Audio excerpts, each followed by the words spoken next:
What if I told you that some of the most powerful brands in Nigeria were not banks, oil companies, or telecom giants? They were snacks.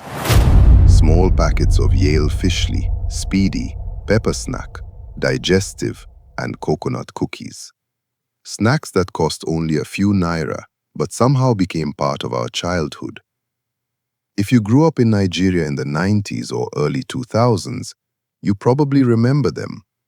You saw them at school during break time, at church after service, at birthday parties, at the small kiosk down the street. For many of us, happiness came in a colorful packet. But then something strange happened. The snacks that once seemed to be everywhere slowly disappeared from our lives. Or did they? Because the story behind Nigeria's favorite childhood snacks is not just a story about biscuits. It is a story about business, culture, and memories. A story about a company that understood Nigerian children better than almost anyone else. A company that turned simple snacks into a billion-naira empire. Today, many people remember the products, but very few know the story behind them. Who created them? How did they become so popular? And what really happened to the snacks that shaped an entire generation? This is the hidden story of Nigeria's favorite childhood snacks. Before smartphones, before social media, and before food delivery apps, childhood in Nigeria was much simpler. Back then, some of the best moments in life came from the smallest things. A few naira from your parents before school, a quick stop at the neighborhood kiosk, a snack shared with friends during break time. For many Nigerians, these snacks were more than food. They were part of growing up. Every morning, children headed to school with lunchboxes packed by their parents. Sometimes there was bread, sometimes there was rice, but many times there was a small packet of biscuits waiting inside. Break time was always exciting. The moment the bell rang, children rushed outside. Some ran to play football, some gathered with friends. Others headed straight to the school canteen to spend their pocket money. And somewhere in the middle of all that noise, Yale snacks were there. Fishly, Speedy, Pepper Snack, coconut cookies. Names that still bring back memories for many Nigerians today. The story did not stop at school. On Sundays, after church service, children often received snacks as gifts. At birthday parties, tables were filled with colorful packs of biscuits. During naming ceremonies and family gatherings, bowls of snacks sat on tables while children laughed and played nearby. Even long road trips felt incomplete without them. Many Nigerians can still remember sitting in the back seat of a bus or car, looking out the window while holding a packet of biscuits. Sometimes the journey felt endless, but somehow a small snack made it better. The secret was not that these snacks were expensive. In fact, it was the opposite. They were affordable. Almost everyone could buy them. A child with just a few naira could walk into a kiosk and leave with something that felt special. That is what made them different. They were not luxury products. They were everyday products. And because they were everywhere, they became part of everyday life. Over time, these snacks stopped being just snacks. They became memories. The smell of a classroom, the sound of children playing during break time, the excitement of a birthday party, the joy of getting pocket money. Years later, many Nigerians may not remember every lesson they learned in school. They may not remember every toy they played with. But the moment they see a packet of Yale Fishly or Speedy, those memories come rushing back. And that is what made these snacks so powerful. They were not simply feeding children. They were quietly becoming part of an entire generation's childhood. But long before Yale Fishly, Speedy, and coconut cookies became household names, there was a man with a simple idea. His name was Suhail Joseph Nasser. In 1981, in the city of Ibadan, he started a company called Yale Foods. At the time, Nigeria's food industry looked very different. Many of the products people enjoyed every day came from only a few large companies. Starting a new food business was not easy. It required money, patience, and a deep understanding of what customers wanted. But Suhail believed there was room for something new. His first products were not biscuits, they were chewing gums. The company introduced Twist bubble gum and later robot gum. They were simple products, but they helped Yale Foods gain a place in the Nigerian market. Every pack sold taught the company something valuable: what people liked, what they did not like, how products moved from factories to shops, and most importantly, how to earn the trust of customers. For years, Yale continued to grow quietly. There were no headlines, no overnight success stories, just steady work. Then, in 1997, everything changed. After years of experience in the food business, Suhail Joseph Nasser and Nuhad Joseph Nasser decided to take a bigger step. They launched a new company called Yale Foods. The goal was simple: make biscuits that ordinary Nigerians could enjoy every day. Not luxury snacks, not expensive treats, just affordable products that families could easily buy. At first, Yale Foods was just another biscuit company entering a competitive market. There was nothing to suggest that it would one day become one of the most recognized snack brands in Nigeria. But Yale had something many competitors did not. The company already understood the Nigerian consumer. It understood the small kiosk owner trying to make a living. It understood parents looking for affordable snacks. And it understood children who wanted something tasty with the little pocket money they had. That understanding became Yale's greatest advantage. What started as a small biscuit business in Ibadan was about to become something much bigger. The company did not know it yet, but it was laying the foundation for a snack empire that would eventually reach millions of homes and create memories for an entire generation. When Yale Foods entered the biscuit market in 1997, success was far from guaranteed. Nigeria already had many snack brands competing for attention. Store shelves were crowded, customers had choices, and for a new company, getting noticed was not easy. But Yale was not trying to become famous overnight. Instead, it focused on something much simpler: trust. The company started with a small range of biscuit products that were affordable, tasty, and easy to find. There were no huge advertising campaigns in the beginning, no grand promises, just products that delivered what customers expected. Then came another smart move. Instead of creating only one or two products, Yale created many different options. Some children liked sweet snacks, others preferred something spicy. Some wanted crackers, others wanted cookies.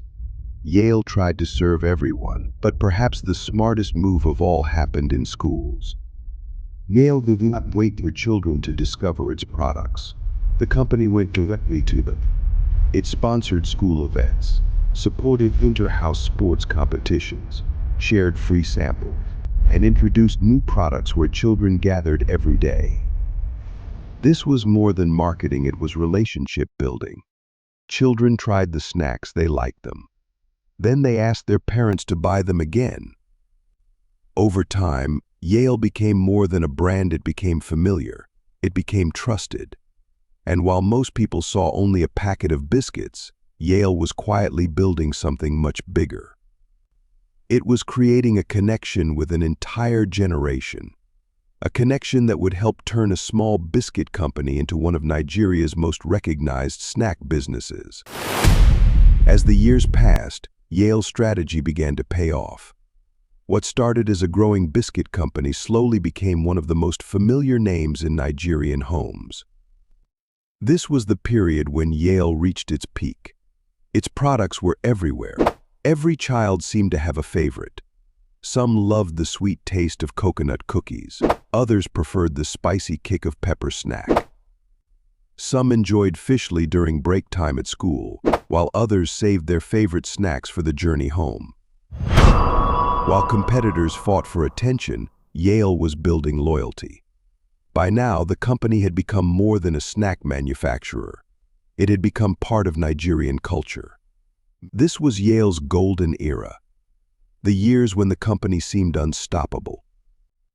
The secret was not just in making good products. It was in making sure those products reached as many people as possible. While some companies focused only on major cities, Yale focused on the mass market. To make this possible, Yale built a strong distribution network. Thousands of distributors and wholesalers helped move products from factories to shops. This meant that whether you lived in Lagos, Ibadan, Kano, Port Harcourt, Benin, or a smaller town, there was a good chance you could find a Yale product nearby. The company also understood the power of affordability. As demand grew, the company expanded its product lines. It was no longer just about biscuits. Yale introduced wafers in different flavors and styles. Later, the company moved into bread production, creating even more ways to reach customers. At the same time, Yale Foods, the parent company behind Yale, continued to grow. Over the years, the business expanded beyond Nigeria and began exporting products to neighboring countries such as Ghana, Benin Republic, and Togo. The company also invested in marketing. Popular actors and public figures became ambassadors for the brand. Their faces appeared in advertisements, helping Yale stay familiar to customers across different generations. By this point, Yale was no longer just selling snacks. It was operating a large business system with moving products, retailers selling them, and customers buying them every day. What looked like a simple packet of Fishly or Speedy was actually the final step in a much larger operation, an operation that had quietly grown into one of Nigeria's most successful food businesses. But just when it seemed like the company could do no wrong, new challenges began to appear. The first challenge came from a changing market. As Nigeria grew, the way people shopped began to change. Large supermarkets started appearing in more cities. Imported snacks became easier to find. New local brands entered the market. Suddenly, customers had more choices than ever before. At the same time, consumer tastes were changing. Many young people who grew up eating Yale snacks were becoming adults. New generations were being introduced to different products, different brands, and different trends. The snacks that once dominated school canteens now had to compete for attention in a much more crowded market. Then came economic pressure. As inflation increased, the cost of producing food also increased. Raw materials became more expensive. Transportation costs went up. Businesses across Nigeria faced difficult decisions. Companies had to work harder just to maintain the same level of growth. But perhaps the biggest challenge was something much less obvious: visibility. Yale had become so familiar that many people stopped noticing it. The products were still available in many places, but they no longer received the same attention they once did. New brands appeared with flashy marketing campaigns and modern packaging. Meanwhile, Yale continued doing what it had always done. And slowly, many Nigerians began asking the same question: what happened to Yale? The truth was that the company had not disappeared, but because people no longer saw it as often in advertisements or social media conversations, it started to feel like a brand from the past. Then came more difficult moments. In January 2023, a fire incident damaged part of the company's property in Ibadan. Around the same period, reports of disagreements between workers and management created further challenges. For any company, these kinds of events can slow operations and create uncertainty. Yet despite these setbacks, Yale remained standing. Still, something had changed. The company was no longer the center of childhood conversations the way it had been years earlier. The market had evolved, competition had increased, consumer habits had changed. And because of that, many people assumed the story was over. Many believed Yale had become another forgotten Nigerian brand. But that assumption was not entirely true, because while people were busy asking what happened to Yale, the company was quietly continuing its journey behind the scenes. So, what really happened to Nigeria's favorite childhood snacks? Did Yale fail? Did the company go out of business? The answer is surprisingly simple. No, Yale never truly disappeared. While many people moved on and stopped paying attention, the company quietly continued operating. The truth is that Yale did not vanish. Our attention did. As children, we saw Yale everywhere because our world was different. It was no longer the exciting new product on the shelf. It had simply become part of everyday life. But behind the scenes, the business continued growing, adapting, and serving millions of customers. And that may be the biggest lesson in this story. Many people think successful businesses are built by being the loudest, but Yale shows that some of the strongest businesses are built by being consistent. While other brands chased attention, Yale focused on trust. While others focused on trends, Yale focused on understanding its customers. And that simple strategy helped turn a small food company in Ibadan into one of the most recognized snack businesses in Nigeria. But maybe the most important lesson has nothing to do with business. Maybe it is about memories. Because when most Nigerians think about Yale, they do not think about factories, distributors, or revenue. They think about childhood. They think about school. They think about friends. They think about simpler times. Maybe Yale never disappeared. Maybe we just grew up. So before you leave, tell me something in the comments. Which Yale snack was your favorite? Fishly? Speedy? Pepper snack? Coconut cookies? And what memory comes back the moment you see it? Because sometimes the things we miss are not the snacks themselves. They are the moments that came with them. Do let us know in the comments which nostalgic brand you would love to see next. Don't forget to subscribe, like, and share this video with your childhood bestie. This is Hidden Billions, the stories behind the money and behind the memories.